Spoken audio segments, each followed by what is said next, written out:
अबू सालेह ये हुजूर गौसे आजम के वालिदे मोहतरम जंगल की तरफ जा रहे थे। जंगल की तरफ रवा दबा हैं, सर पर तेज धूप पड़ रही है। बस्ती से काफी दूर निकल गए। अब जैसे ही बस्ती से काफी दूर निकले, भूख ने सताना शुरू किया, प्यास की शिद्दत लगी। न खाने का इंतजाम है, न पीने का इंतजाम है। जंगल की तरफ चलते रहे, चलते रहे, चलते रहे। लेकिन जैसे ही भूख से निढाल हुए, भूख ने कमजोरी का आलम दिखाया, प्यास की शिद्दत लगी। चारों तरफ देखा, ना पानी का इंतजाम है, ना खाने का इंतजाम है। लेकिन इसके बावजूद भी चलते रहे, चलते रहे। नजर को दौड़ाया तो क्या देखते हैं कि एक नदी बह रही है, पानी उसके अंदर बह रहा है। जैसे ही नहर के करीब पहुंचे, अपने हाथों को दराज किया, पानी को उठाया, पानी को तनावुल किया।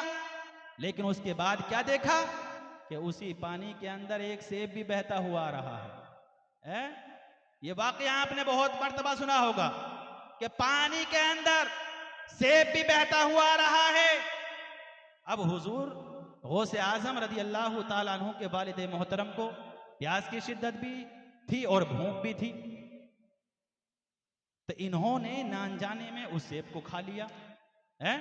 सेब को खा लिया, पानी भी पी लिया। जब सेब खा लिया तो इनके दिल में वसवसा आया, अबू साले तूने ये सेब खाया है, तूने ये मालिक की बगैर मर्जी के खा लिया है, बगैर इजाजत के तूने ये सेब खा लिया है। अगर रब तबारक व तआला ने तुझसे पूछ लिया, ए अबू साले तूने एक सेब हराम का खा लिया था, तो तू क्या जवाब देगा? ये अपने मन ही मन में सोच रहे थे। तो हजरत अबू सालेह ने गौर व फिक्र किया कि इससे बेहतर यह है कि खुदा के सामने शर्मिंदगी उठानी पड़ेगी। इससे बेहतर यह है कि दुनिया में ही इसकी माफी तलब कर ली जाए, दुनिया में ही माफी तलब कर ली जाए। प्यारे इस्लामी भाइयों, आज हमारा हाल क्या है? आज हम देखते हैं कि अगर हम बाजार की तरफ निकल जाएं तो ना मालूम किस किस ठेले से, किस किस दुकान से यूं ही उठाते हैं और यूं अपने मुंह में डाल लेते हैं, यूं उठाते हैं और यूं अपने मुंह में डाल लेते हैं। कभी हमने गौर व फिक्र नहीं किया कि ये हराम है या हलाल है, ये हराम है या हलाल है। कभी गौर व फिक्र नहीं किया। बहुत सारे लोगों को तो ये आदत पड़ गई है कि अगर जहां पर भी जाते हैं, अगर छोटी मोटी किसी चीज को देखा, बिना इजाजत के ही उसको उठा लिया और खा लिया है। लेकिन याद रखो,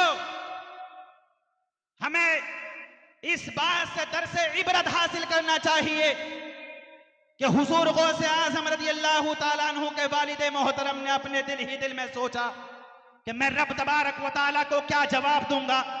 अगर रब तबारक व तआला ने इस सेब के ताल्लुक से मुझसे पूछ लिया तो मैं क्या जवाब दूंगा, सिवाय अफसोस के मैं कुछ हासिल ना कर सकूंगा।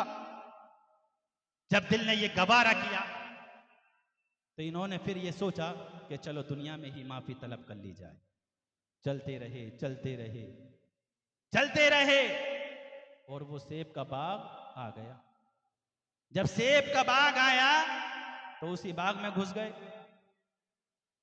जब बाग के अंदर गए तो हजरत अब्दुल्लाह सोमी है, इनका नाम जानते हैं? हजरत अबू सालेह रज़ी अल्लाह ताला अन्हु के ससुर हुए। तो ये भी कोई आम इंसान नहीं थे, बल्कि ये भी अल्लाह के वली थे, अल्लाह के वली थे। जब हजरत अबू सालेह ने इनसे जाकर कहा कि अनजाने में, ना अनजाने में मैंने एक सेब खा लिया है, हो सकता है कि आप ही के बाग से वो सेब गिरा हो, मैं माफी तलब करने के लिए आया हूं। तो हजरत अब्दुल्लाह स्वामी ने देखा, एक सेब खाने के बाद ये इंसान, एक सेब खाने के बाद इतनी दूर से चलकर मेरी बारगाह में आया है। लोग तो न जाने कितने कितने सेबों को हड़प कर जाते हैं, कितने कितने रुपयों को हड़प कर जाते हैं। हजरत अब्दुल्लाह स्वामी ने देख लिया ये कोई आम बंदा नहीं है, बल्कि इसकी पुष्ट से अल्लाह तबारक व तआला एक ऐसे इंसान को पैदा करेगा, एक औलियाए किराम की गर्दन पर नहीं बल्कि तमाम औलियाए किराम की गर्दन पर होगा। सुभान अल्लाह। इसकी पुष्ट से एक ऐसे वली कामिल को पैदा करेगा। हजरत अब्दुल्ला स्वामी ने देख लिया, तो फिर जब इन्होंने इतना कहा तो हजरत अब्दुल्ला स्वामी ने कहा कि चलो मैं माफ तो कर दूंगा, लेकिन पहली शर्त तो यह है कि आप मेरे बाग की रखवाली करें, इसकी देखभाल करें। आज का दौर होता, आज का इंसान हम और आप होते तो 12 साल नहीं या 2 साल नहीं या 6 महीने नहीं बल्कि 1-2 दिन भी ना रुक पाते। क्या चल जो होगा देखा जाएगा यार, तेरे यहां ना रुक रहा, मैं माफ करे मत करे, मैं जा रहा हूं। हमारा ये मिजाज, लेकिन अजीजा ने मिल्लत इस्लामिया रखवाली करते रहे। टाइम जैसे ही पूरा आया, जैसे ही टाइम पूरा हुआ तो प्यारे इस्लामी भाइयों फिर कहा हजरत अबू सालेह ने कि अब तो माफ कर दो, टाइम पूरा हो गया है। तो हजरत अब्दुल्ला स्वामी ने कहा एक शर्त और है। कि अब क्या शर्त है? वो शर्त ये है कि एक मेरी बेटी है, एक मेरी बेटी है जो जबान से गूंगी है, कानों से बहरी है, आंखों से अंधी है और हाथों से लुंजी है। उससे आपको शादी करनी पड़ेगी, उससे आपको शादी करनी पड़ेगी।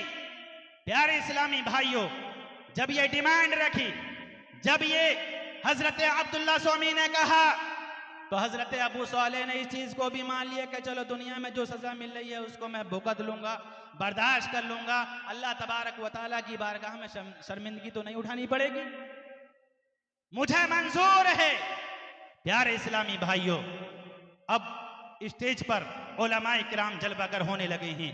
इंशाअल्लाह बहुत जल्द मैं अपनी गुफ्तगू को समेट रहा हूं। प्यारे इस्लामी भाइयों, पता ये लगता है कि हजरत अबू सालेह का निकाह हजरत फातिमा उम्मुल खैर से हो जाता है। जब निकाह हुआ अपने बीबी के पास गए, सलामो कलाम हुआ, घबरा गए कि यार हजरत अब्दुल्ला स्वामी ने कहा था कि जबान से गूंगी है, ये तो बोल भी रही है, ये तो चल भी रही है, मैं कुछ कहता हूं तो ये तो सुन भी रही है, ये तो सुन भी रही है, मामला क्या है? पीछे को मुड़े हजरत अब्दुल्ला स्वामी की बारगाह में आए कि जिस लड़की के साथ आपने निकाह किया था वो लड़की वो नहीं है, बल्कि वो तो जबान से बोल भी रही है और आपने गूंगी बताया था, और वो आंख से देख भी रही है, आपने आंखों से अंधी बताया था, वो तो सुन भी रही है, आपने कानों से बहरा बताया था। प्यारे इस्लामी भाइयों, हजरत अब्दुल्ला स्वामी ने कहा कि मेरी बेटी इसलिए गूंगी नहीं है बल्कि मेरी बेटी की जबान से कोई भी चुगली नहीं निकली है। प्यारे इस्लामी भाइयों, हजरत अबू सालेह रदी अल्लाह तआला अन्हु का निकाह जैसे ही हो गया, ताल्लुकात कायम हो गए, अपनी जिंदगी को गुजारते रहे। अब वो वक्त आता है, अब वो वक्त आता है कि हुजूर गौसे आजम रदी अल्लाह तआला अन्हु की पैदाइश का वक्त आता है। जैसे ही पैदाइश का वक्त आया है, हजरत अबू सालेह के ख्वाब में कोई और नहीं बल्कि नबियों का नबी, रसूलों का रसूल, तमाम कायनात का मालिक और मुख्तार ख्वाब में आकर बिशारत देता है, ए अबू सालेह तुझे मुबारक हो, तुझे मुबारक हो। क्या तुझे मालूम है कि तेरे घर जो बच्चा आने वाला है वो कौन है? तो हुजूर सल्लल्लाहु तआला अलैहि वसल्लम ने कहा, ए अबू सालेह सुन सुन, जिस तरीके से रब तबारक व तआला ने मुझे तमाम नबियों का सरदार बनाकर भेजा है, इसी तरीके से आने वाले बेटे को रब तबारक व तआला ने तमाम औलियाए किराम का सरदार बनाकर भेजा।